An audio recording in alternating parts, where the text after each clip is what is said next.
Ayun o mga amigo, ng gabi namin dito sa Pacific Ocean. Yun o. Ang aming ulam ay yan o, kahoy na pinirito mga amigo. Kasama ang balat. Nakasama ang balat. Yan ganyan lang. Bagong uso. O yan o.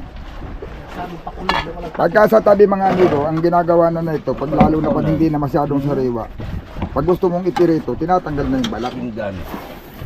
Dito sa laot, kasama ang balat. Pag nagluto kami niyan mga amigo.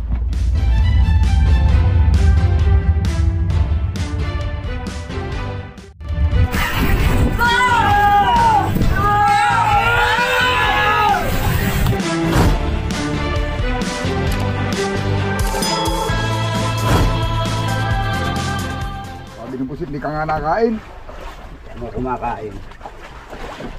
Kain ka daw muna. Yun o. Taon ka muna. Mamaya pusit. Sinasabi nga. Uy, dahil talaga. Yan ang gusto, paborito ng lubi, yung mga ganyan. Dibaga.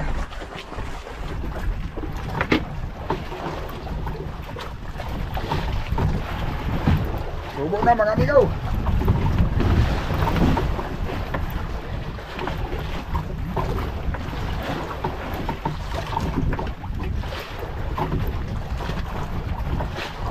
Hasta nila kaga, okay ito. Hindi ba ka nahilig nilalakad-lalakad?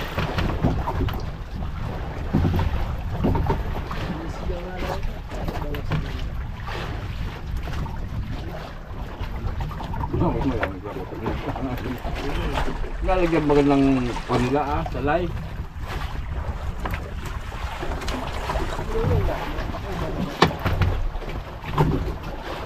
Ano na kayo? Wala ko ito lalaki.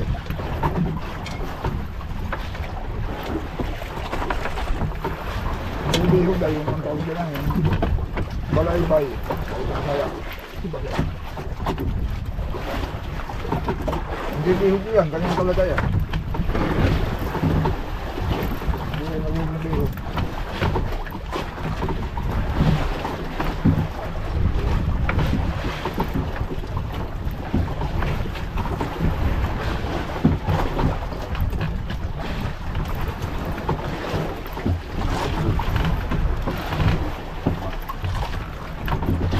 Masarap sa bihog yan.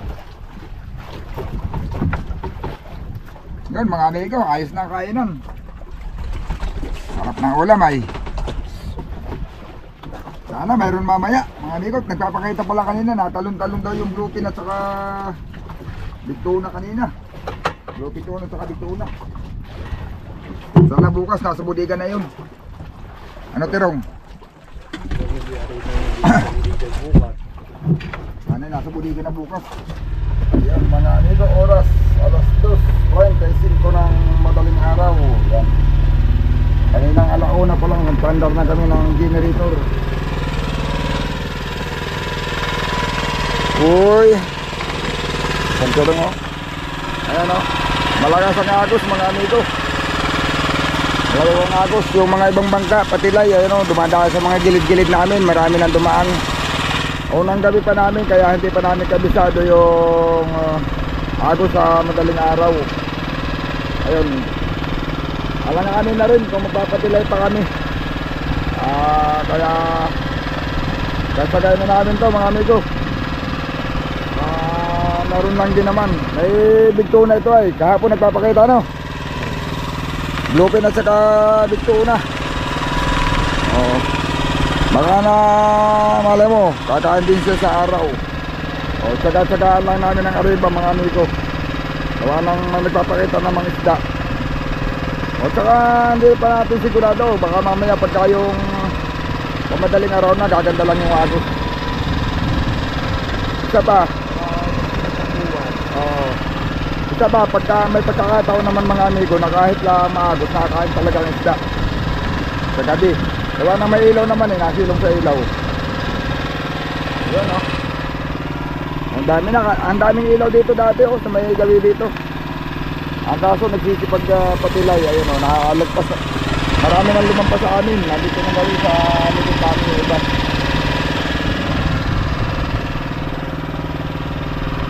Yun. Ganyan ang buhay ng mga isda mga amigo, talagang tiis-tiis. Ayan o, maulan-ulan. Nakakaputi na o. Ito, nandun sa ulan o, nakakulitan ng plastic. Oo. Ito isang tirong, bayri naman sa kabilang gilid o, nagpapakubli lang din sa ulan. Tapos sa bagsak ng kaisa-isa sa area. Alam mo, maatsambahan.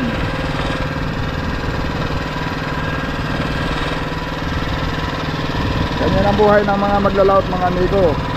Mabuti pa nga ito, ulan lang, may kalmada pa, hindi pa gaanong maalon. May hangin-hangin na.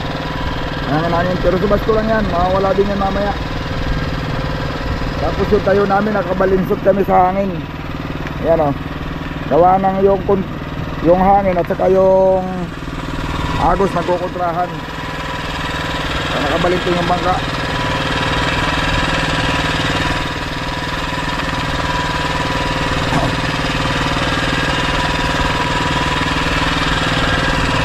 Pero pag bagong padlas, kinatsaw lang ano.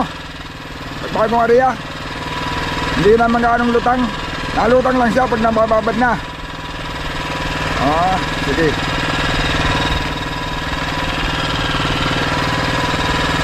O yung nakaraan niya, o yung isang malapit lang din doon sa amin mga amigo. Ano daw eh, yung area niya na pangawilian nila, malakas ang agos. Pero sa madaling araw hindi sila na sisiro. Laging mayroon. May panahon talaga na ganun. Kahit maagos na kain isda, nakatali lang sila sa tayaw. Kami naman, nung nakaraan, nung unang gabi, nakahuli naman ang isa. Sumunod na gabi, sa tayaw na kami. Maganda naman ang agos doon sa amin na pistuhan. Malapit kami roon mga amigo. 3 milyon na lang ang distansya namin doon sa pinanghulihan namin nung nakaraan. Nakadugtong lang kami doon sa isang bangka sa 15. Isa sinamahan ni Kasuyo. Pero ibang agos noon, ibang agos ngayon. Mas malakas ngayon mga amigo.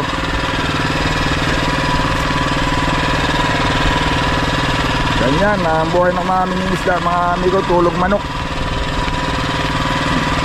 Tulog ng alas 11. Gising ng alauna. Pag medyo maulan pa, tapos masama panahon, walang mapistuhang masyado. Kagabi, kagaya kagabi, malakas ang ulan. Nagsisiksikan kami dito, nagbaluktot. Ako nakabaluktot pa ako dito sa kan para makapisto rin sila sa suliban ng ibaba.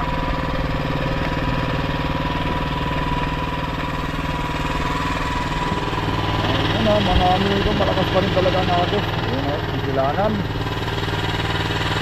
Mula na, malapit na. Konting ilang minuto na lang, liliwanag na ito. Karamihan pala na aming kalapit dito mga amigo. Nagsisipag paano, dahil na patilay yung mga bangka. Dahil mga nauna sila sa amin, alam na nila yung agos. At kami, kumbaga mag-observa pa lang. Kaya yun, hindi kami bumitaw sa payaw. Hindi kami nagpatilay kagabi. Yun. Malakas pala na agos mga amigo. Ayan o, mga ano. Ito siguro, parang ito yata, meron nakatali dito sa may gayon ko. Pero yung iba, magpaano dyan mga amigo. Yung mga nandito sa may gayon hulihan namin yan, mga patilay yan mga amigo. Yun, hindi natin, malalaman lang natin yan kung sila ay nakahuli. Tandaan na monitor natin sa radyo. Sa amin wala pa mga amigo, malapit ang agos, pero may pag-asa pa ito. Pag ang isda naman talaga takaw na takaw kumain. Kahit ganyang may agos, nakakain talaga yan. Dati. Yan. Kahapon nagpapakita yung tuna dito sa payaw na ito mga amigo. Nakakita tayo ng tumatalon. Pero maganda nga agos ng hapon, pero walang kumain. Natali lang kami pero walang kumain. Malalaman lang natin ito mamaya. aking obserbahan pagka medyo sa tingin ko hindi maganda, mga amigo, ay baka hahanap kami na ibang payaw yung magandang agos. Nagtutuloy-tuloy ang isda. Nakakapangawil kami ng maayos. Yun, alauna pa lang, nag-uumpisa na kami mga amigo. Mga nag-aaria. Ganun talaga ang buhay ng pangingisda mga amigo. Hindi naman talaga pagdating mo sa laot, nandiyan na kaagad. Hinahanap pa rin yan mga amigo kung saan yung kaya na isda. Maganda kung yung unang arangkada pa lang masusumpungan kaagad. Hindi mas madaling nakakauwi, pero pagka wala ay yun, minsan mga dalawa, isang araw na hindi ka muna makakahuli hanggang sa masumpungan mo kung saan kumakain isda. Talaga pagsisikapan mong hanapin kung saan may kakain. Kasi yung payaw mga amigo, hindi ko mo maisda na ay sigurado ka na. Hindi lahat ng may isdang payaw, minsan kagaya nga doon sa aning nataan ng kahapon, nilatak namin, tumatalon yung isda pero inaaribahan namin, ayaw kumain. Pagdating dyan ng kahapon dito, ganun din, may mga nagpapakita din na talon ng mga bigtuna, pero hindi rin kami nasibaran. Kaya sabi ko, susubukan namin tulugan.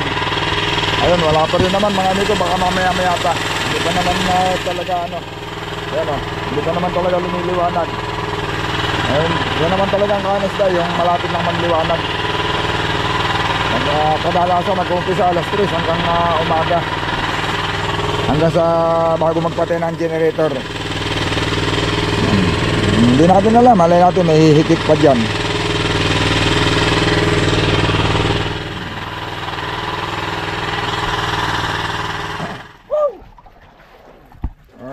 Kinainan na sana itong mga amigo. Tama-tama, nagpatay ako ng ilaw.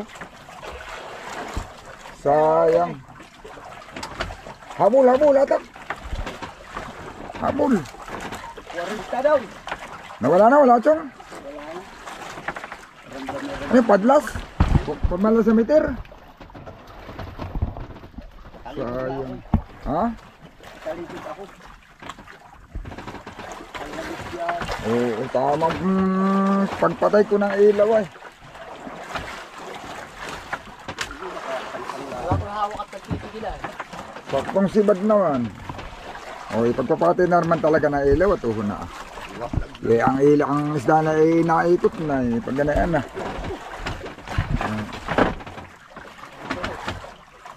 Yun, malakas kasi ang agos mga amigo. Alauna pa kami nangangawil na ay wala. Hindi nagparamdam siya ng ganong kaagap. So ngayon, umaga, saktong pagpatay ko ng ilaw ay kinainan sitong, hindi pa talaga nasabitan. Natanggal pa talaga.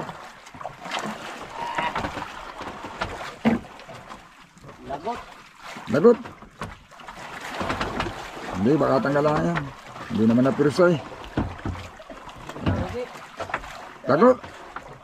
Sa sibol? Hindi. May biwas? Mahina lang ang sabit. Yes, science na yun, mga amigo. Yun na sana yung pagkain namin ngayon na binamano. Yun. Sige lang. Baka ibig sabihin nagparamdam, mayroon talaga siya. Oo, mayroon. Amigo. Kaya nga lang ay yung unang pagkain niya hindi na nasabitan. Natanggal. Uy, ano ba yan? Sige lang, baka naman babawi tayo sa araw. Amigo, malakas ang agos ay. Obserbasyon pala naman kami, kaya kami nasa buya para yun, at least alam na namin ngayon na ang agos ay magdamag na hindi huminto. Ganda na agos kahapon pagdating natin, ano? Pero bakit kaya sa hapon maganda, yung mas maganda sana kung sa gaganda yung agos, yung madaling araw. Kahit sa hapon maagos, walang problema yan. Basta sa madaling araw siya maganda. At least nagparamdam siya na may isda siya dito. Ang ating titistingin mamaya. Arriba. Nalubog. Ha? Nalubog, nabunutan. Nabunot. Ha? Oo. Ganun talaga, Chong. Wala tayong magagawa. Yan ay testing lang yan, testing. Mga bata.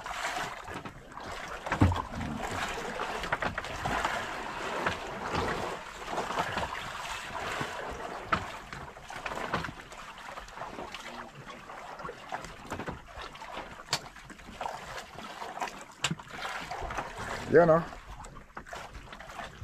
Sayang, mga amigo. Sige lang. Marami pa yan sa ilalim. At saka, lalaki pa yun. Lalaki pa yun. Gusto pa niyan lumaki.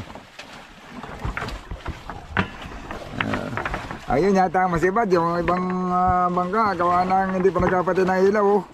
Siguro busy pa sa pagbabanton kaya hindi mapatay yung ilaw nila. Hindi makayop. Yan o. Ayan o, dito dalawang bangka pa o. Dito may bangka pang isa, kasi hindi pa. Dito dalawa pa. Aba, paspasan yata itong mga ito. Hindi nagpapatay ng generator. Baka busy. Kaya hindi makagawang i-off yung generator nila. Aaribahan natin ito ngayon. Hindi magkakaig ito sa tali.